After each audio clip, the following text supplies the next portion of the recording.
கிரக பயிற்சிகளால் உண்டாகும் தோஷத்திற்கு பரிகாரம் வேண்டுமா? முன்னோர் சாபம் நிவர்த்தியாக வேண்டுமா? உங்களின் 7 தலைமுறைக்கும் புண்ணியம் சேர்க்க வேண்டுமா? நீங்கள் செய்ய வேண்டியது அன்னதானம் மட்டுமே. கடந்த 4 ஆண்டுகளாக தினமும் மதுரையில் 300 வறியோரின் வயிற்று பசியை ஆற்றி வருகிறது மதுரையின் அட்சய பாத்திரம் ட்ரஸ்ட். நீங்களும் உதவ அன்பு வேண்டுகோள். மேலும் தொடர்பிற்கு நெல்லை பாலு, நிறுவனர் 944226300815.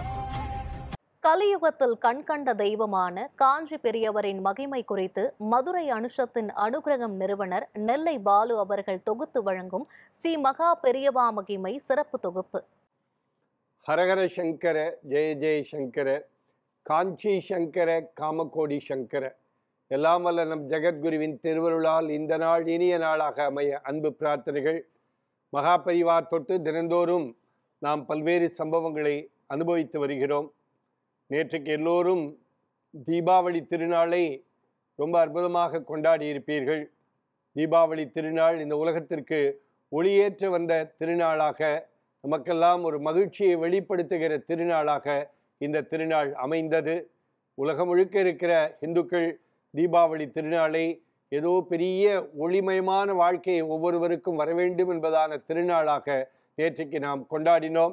அது மட்டுமன்றி இன்றைக்கு அமாவாசை திருநாள்.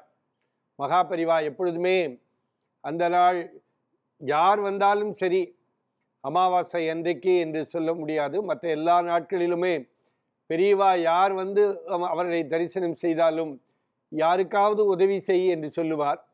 அது பக்கத்தில் இருக்கிறவர்கள் யாரோ நினைப்போடு வருகிற பொழுது அவருக்கு யாராவது ஒருவரை காட்டி நீ அவரை பார்த்துக்கொள் என்கிற விதமாக சொல்லுவார். நம்ம அமாவாசை திருநாள் அன்றைக்கு நம்முடைய பித்திருக்களை, நம்முடைய மூதாதையர்களை வழிபடுகிற நாள் இந்த அமாவாசை. இந்த நாளில் நம்முடைய காக்கைக்கு உணவு கொடுக்கலாம். எப்படி மடத்திற்கு வருகிறவர்கள் எல்லா இடத்திலுமே சாப்பிட்டாயா என்று கேட்கிறாரோ, அதே போல நாம் பிறருக்கும் நாம் உணவு கொடுத்து நாம் சந்தோஷப்பட வேண்டும். சந்தோஷத்தில் பெரிய சந்தோஷம் அடுத்தவரை சந்தோஷப்படுத்தி பார்ப்பதுதான் என்பது மாதிரி நாம் சமைத்தவுடனே அந்த பெண்மணிகள் காக்கைக்கு உணவு இட வேண்டும். அது காக்கைக்கு உணவு இடுகிறது என்பது மூதாதையர்களுக்கு அந்த உணவு கொடுத்தது போல பித்திருக்களுக்கு தர்ப்பணம் செய்த புண்ணியம் கிடைக்கும் என்பதனாலே இன்றைக்கு அமாவாசை திருநாளில் நீங்கள் பிறருக்கு உதவுகிற மனப்பான்மையை ஒவ்வொருவரும் மனதளவிலே ஏற்றுக்கொள்ள வேண்டும். காஞ்சி மடத்திற்கு ஒரு பெரிய செல்வந்தர் வந்து அந்த ஒரு கூடையாக பழங்களை எல்லாம் கொண்டு வந்து ஒரு 25-30 கூடை நிறைய எல்லா பழங்களையும் வைத்தபோது பெரியவா உடனே பின்னாடி ஒரு பகுதியை காட்டி, ஒரு ஊரிலேயே முகாமிட்டிருந்த போது அந்த சுவற்றுக்கு பின்னால் இருக்கிற ஒரு பகுதியை காட்டி அங்கே இருக்கிற இடத்திலே போய் இந்த பழத்தை கொடுத்து விடு என்று சொன்னாராம். இந்த வந்த பழக்கூடையெல்லாம் எடுத்து கொண்டு போய் அங்கே போய் பார்த்தபோது அவர் யாரோ இருக்க போகிறார் நினைத்து பார்த்தால் அங்கே நரிக்குறவர்கள் 200க்கும் மேற்பட்ட நரிக்குறவர்கள் அங்கே இருந்தார்களாம். பெரியவாளை தரிசிக்க வேண்டும் என்பதற்காக அங்கே உட்கார்ந்து இருக்கிறார்கள். இந்த பெரியவர் மனதுக்குள்ளே என்ன நினைத்தார் என்றால், இவர்களுக்காக கொடுக்க சொன்னார் பெரியவா நினைத்து கொண்டு அங்கே போய் நரிக்குறவரிடத்திலே இந்த பழங்களை எல்லாம் கொடுக்கிறார். சந்தோஷப்பட்டு அந்த நரிக்குறவர்களை எல்லாம் சந்தோஷப்பட்டு வாங்கி கொள்கிறார்கள். வந்த பிறகு பெரியவா வந்தவரிடத்தில் சொன்னார், உண்மையிலேயே நம்முடைய தர்மத்தை கடைபிடிப்பவர்கள் நரிக்குறவர்கள் தான். நாம கூட குடிமை வச்சுக்க மறந்துட்டோம், ஆனால் இன்னைக்கும் அவங்க குடிமை வச்சுக்கிறாங்க. நம்முடைய பண்பாட்டை மறந்து விட்டோம், ஒரு தாரம் என்பதையெல்லாம் மறந்து விட்டோம். ஆனால் அவர்கள் இன்றைக்கும் தர்மத்தை, அந்த பழைய எப்படி இருந்தார்களோ அதே தர்மத்தை தான் கடைபிடித்து கொண்டிருக்கிறார் என்று சொல்லி, அப்படிப்பட்ட பெருமக்களுக்கு நீ உணவு அந்த பழங்களை எல்லாம் கொடுத்தாய் என்று பெரியவா சொன்னாராம். அப்போ அந்த வந்த மிகப்பெரிய பணக்காரர் ஏதோ தனக்கு பெரிய அறிவை ஊட்டினார் என்பது போல விழுந்து மகா பெரியவாளை நமஸ்காரம் பண்ணாராம்.